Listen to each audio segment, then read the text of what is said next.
Hozir men sizning $1000 tejab qolaman.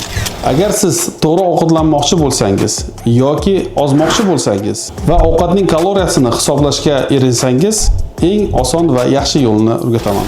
Bu sog'lom tarelka metodi deyiladi. Siri nimada? Juda oddiy. Tarelkani 4 ga bo'lasiz. 4 dan 2 qismiga kletchatka qo'yamiz. Bu ovqatlar ko'katlar, mevalar va sabzavotlar. Sabzavotlar albatta tarkibida kraxmal bo'lmaganlarni ishlatamiz. Yana bir qismini esa don mahsulotlari bilan to'ldiramiz. Grechka, obrobotka bo'lmagan guruch, pirelovka, chechevitsa, qora non va hokazolar. Bular sizni to'ydiradi. Va yana bir qismiga esa oqsil mahsulotlarni qo'yasiz. Baliq, indeyka, loviya, yong'oq va albatta tuxum mahsuloti. Agar siz bir kunda hech bo'lmasa 2 marta shunday ovqatlansangiz, sizning ratsioningiz 90% odamlardan yaxshi bo'ladi. Bundan tashqari kunlik suv miqdoriga ham e'tibor bering.